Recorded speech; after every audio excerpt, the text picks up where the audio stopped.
Mengenal 25 Nabi Part 2.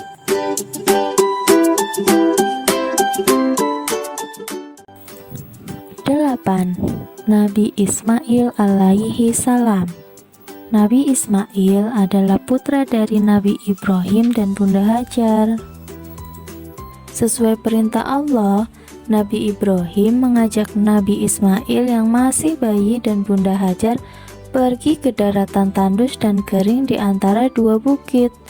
Kemudian Nabi Ibrahim meninggalkan mereka di sana.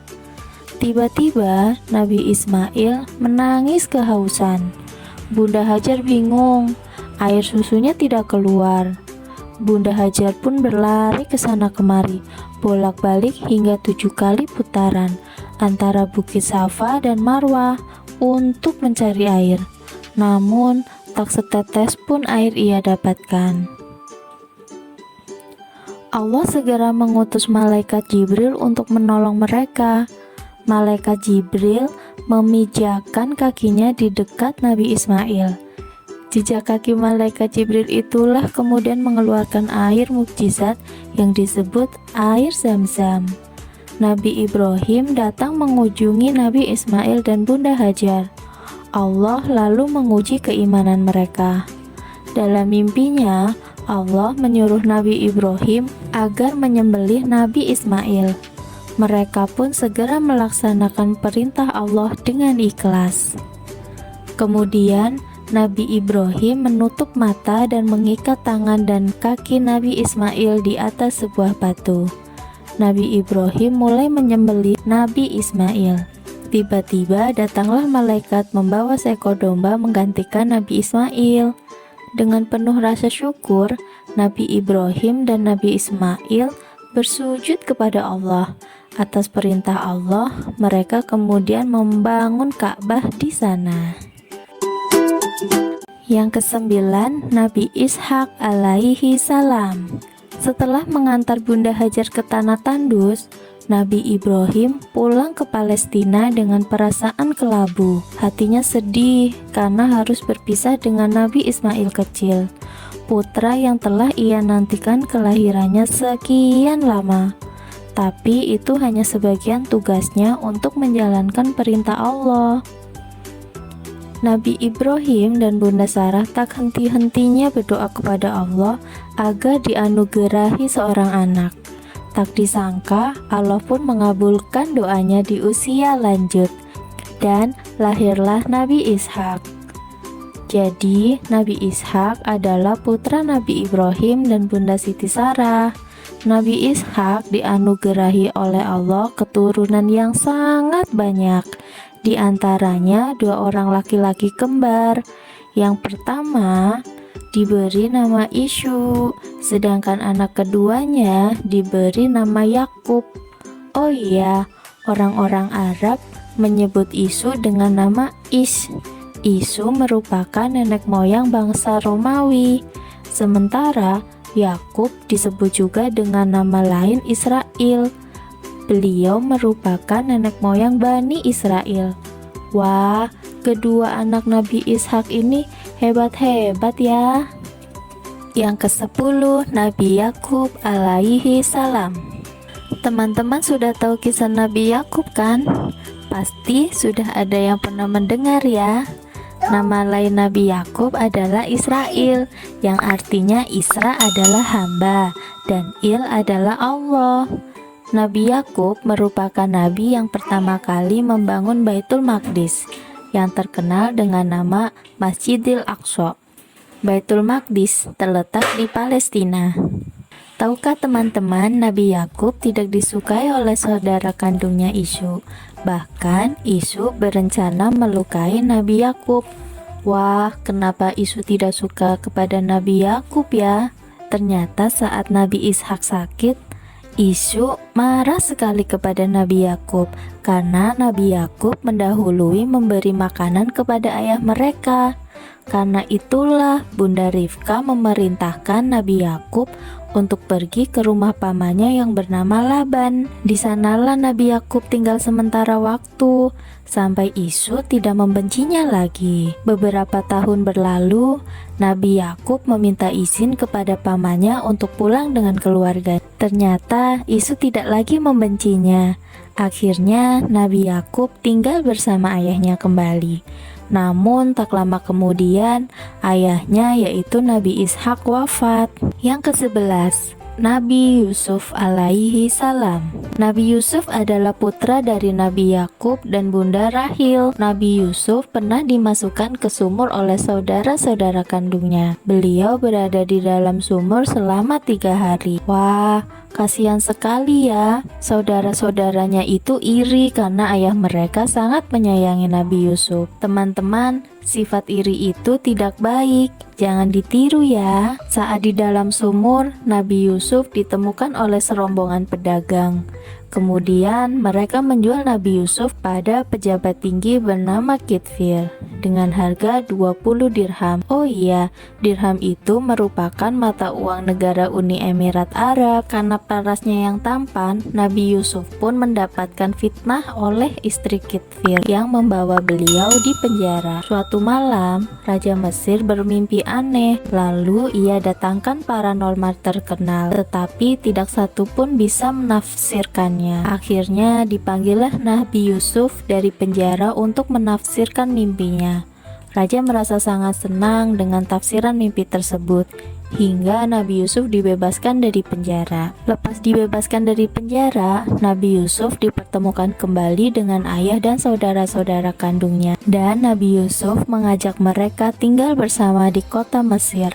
Mereka pun hidup dengan rukun dan bahagia bersama. 12. Nabi Ayub alaihi salam. Nabi Ayub merupakan keturunan keempat dari Nabi Ishak. Teman-teman, Nabi Ayub memiliki banyak binatang ternak loh. Selain itu, beliau juga mempunyai 500 hektar ladang. Wah, luas sekali ya. Ladang itu digarap oleh 500 orang. Dengan kekayaan yang begitu banyak, tetapi tidak membuat beliau merasa sombong. Suatu hari, Nabi Ayub diberikan ujian oleh Allah berupa penyakit kulit. Selain itu, beliau juga diuji kehilangan harta dan binatang-binatang ternaknya. Ujian itu berlangsung selama 18 tahun loh. Wah, kasihan ya Nabi Ayub. Karena kesabaran Nabi Ayub dalam menghadapi cobaan, Allah mengembalikan kekayaan Nabi Ayub dan akhirnya hidup bahagia bersama keluarganya. 13. Nabi Shu'aib alaihi salam. Nabi Shu'aib adalah salah satu keturunan Nabi Lut. Nabi Shu'aib diutus oleh Allah kepada 2 kaum, yaitu kaum Madyan dan kaum Aikah. Penduduk Madyan berasal dari suku Arab.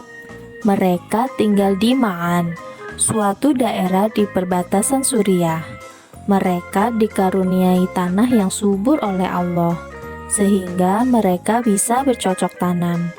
Mereka pun hidup makmur, tetapi mereka tidak pernah bersyukur atas nikmat yang diberikan oleh Allah. Nabi Shu'aib sedih melihat kaum Madyan menyembah Aikah, sebidang tanah yang ditumbuhi beberapa pohon lebat. Kehidupan kaum Madyan yang bergantung pada pertanian dan perkebunan membuat mereka sangat dekat dengan tanah tersebut. Mereka menganggap semua kekayaan dan kemakmuran berasal dari sebidang tanah itu. Sejak itulah mereka meminta pertolongan dan bahkan menyembah Aikah sebagai Tuhan. Nabi Shu'aib berdoa kepada Allah agar menurunkan azab kepada kaum Madyan. Allah mengabulkan doa Nabi Shu'aib dan menimpakan azab melalui beberapa tahap. Udara di negeri kaum Madyan tiba-tiba mendadak panas menyengat tak terkira. Meski sudah minum yang banyak, mereka tetap kehausan. Kulit mereka memerah dan tenggorokan mereka mengering. Tanah pertanian mereka menjadi kering kerontang. Tiba-tiba muncul awan hitam menutupi negeri Madyan. Penduduk Madyan berhamburan keluar rumah. Mereka datang penuh sukacita, berlindung dan berteduh di bawah awan hitam itu. Mereka mengira akan turun hujan, tetapi tiba-tiba muncul petir yang menyambar dari balik awan dan langsung menyambar mereka. Disusul gempa dahsyat mengguncang negeri Madyan. Dalam waktu sekejap mata, kaum Madyan musnah binasa. Hanya Nabi Shu'aib dan kaumnya yang soleh yang selamat dari bencana itu. Wah, Menyeramkan ya. 14. Nabi Musa alaihi salam. Salah satu kisah 25 nabi dan rasul yang paling banyak diingat adalah kisah Nabi Musa. Nabi Musa adalah keturunan Nabi Yakub. Dia memimpin orang Israel keluar dari perbudakan di Mesir, berkomunikasi dengan Tuhan, dan kitab suci yang diwahyukan kepadanya adalah Taurat. Kisahnya yang paling dikenal adalah mukjizat berupa tongkat yang bisa membelah lautan. Keajaiban ini terjadi ketika Musa dan orang-orang Bani Israel mencapai Laut Merah saat dikejar-kejar oleh tentara Firaun. Tongkatnya membelah laut dan orang-orang menyeberang dengan aman. Namun, ketika Firaun dan tentaranya menyeberang lautan tersebut, air tiba-tiba tertutup dan menenggelamkan Firaun dan pasukannya. 15. Nabi Harun alaihi salam. Nabi Harun adalah saudara Nabi Musa. Tahukah teman-teman? Nabi Harun diangkat menjadi nabi dan rasul karena permintaan Nabi Musa. Nabi Musa memohon kepada Allah agar Harun kakaknya diangkat untuk menjadi nabi dan menemaninya berdakwah kepada Raja Firaun. Nabi Harun diberikan beberapa anugerah, yaitu diantaranya adalah fasih dalam berbicara. Dikatakan bahwa cara bicara Nabi Harun sangat lembut, tenang, dan mudah untuk dipahami. Setiap perkataannya ditata sedemikian rupa sehingga membuat orang yang mendengarnya berbicara menjadi senang dan mudah untuk memahami maksud hatinya. Kisah Nabi Harun tidak jauh dari apa yang dialami oleh Nabi Musa. Kepergian Nabi Musa dimanfaatkan oleh seseorang yang bernama Samiri, yaitu untuk mencoba membujuk Bani Israel kembali menyembah berhala. Nabi Harun tentu tidak tinggal diam. Nabi Harun pun memperingatkan dan berusaha untuk mencegah kaumnya, Bani Israel, untuk tidak menyekutukan Allah. Nabi Harun terus mendampingi Nabi Musa dalam berdakwah, hingga berdakwah kepada Raja Firaun yang terkenal dengan kekejamannya, termasuk saat terjadi penenggelaman Raja Firaun dan tentaranya di Laut Merah. 16. Nabi Zulkifli alaihi salam. Nabi Zulkifli adalah putra Nabi Ayub. Nama sebenarnya adalah Bashar bin Ayub. Nama Zulkifli sendiri diperoleh setelah ia sanggup menjalankan perintah raja. Tahukah teman-teman, nama Zulkifli artinya orang yang mempunyai kesanggupan. Pada waktu itu, seorang raja yang telah lanjut usia sudah tidak mampu memimpin negerinya. Namun sayangnya, raja tidak memiliki pewaris yang akan menggantikan kedudukannya sebagai raja. Oleh karena itu, raja-raja membuat pengumuman, barang siapa yang sanggup berpuasa pada siang hari dan beribadah pada malam hari, ia diangkat menjadi raja. Raja itu juga mengharuskan untuk bersabar dalam menghadapi segala urusan. Hanya Bashar yang menerima persyaratan tersebut. Lalu raja memberi gelar Zulkifli. Nabi Zulkifli adalah seorang raja yang sangat sabar. Pada siang hari, Nabi Zulkifli berpuasa dan pada malam hari menjalankan ibadah. Meskipun demikian, beliau bertanggung jawab memimpin negerinya. Wah, hebat ya! Belajar kali ini, kita membahas kisah Nabi Ismail yang pernah menerima perintah dari Allah untuk disembelih oleh ayahnya sendiri, yaitu Nabi Ibrahim. Namun, ketika Nabi Ibrahim hendak menyembelihnya, Allah langsung menggantikan Nabi Ismail dengan kambing. Inilah awal mula ibadah kurban pada hari raya Idul Adha. Yang kedua, Nabi Ishak. Disebutkan dalam Al-Quran bahwa Nabi Ishak memiliki mukjizat berupa ilmu, akhlak, dan perbuatan yang baik. Yang ketiga, Nabi Yakub. Digambarkan dalam Al-Quran sebagai pribadi yang kuat dan memiliki keimanan yang luar biasa. Yang keempat, Nabi Yusuf. Mukjizat yang Allah berikan kepada Nabi Yusuf adalah dapat menafsirkan mimpi. Lalu yang kelima, Nabi Ayub. Nabi Ayub merupakan nabi dengan kesabaran yang luar biasa. Ia pernah diuji oleh Allah melalui penderitaan panjang berupa penyakit kulit hingga hartanya terkuras, tetapi tetap taat beribadah kepada Allah. Yang keenam, Nabi Syuaib. Allah mengutus Nabi Syuaib untuk mengajarkan kaum Madian. Namun masyarakat kaum kaum Madian ingkar dan menolak ajakan Nabi Syuaib untuk menyembah Allah. Allah lalu murka. Allah menurunkan bencana berupa badai panas, awan hitam, hingga gempa bumi. Selanjutnya, Nabi Musa. Mukjizat Nabi Musa yang paling terkenal adalah ketika tongkatnya mampu membelah lautan saat ia dan kaumnya dikejar Raja Firaun. Selain itu, Allah juga memberikan mukjizat lain berupa kitab Taurat kepada Nabi Musa. Lalu Nabi Harun. Allah mengkaruniai Nabi Harun dengan kemampuan berbahasa yang luar biasa. Yang terakhir, Nabi Zulkifli. Nabi Zulkifli adalah seorang raja yang adil dan bijaksana, mempunyai pribadi yang dermawan dan sangat sabar dengan kaumnya saat menyampaikan ajaran tauhid. Kisah-kisah Nabi memang sangat menarik ya. Ikuti terus channel ini agar jadi pintar bersama teman-teman.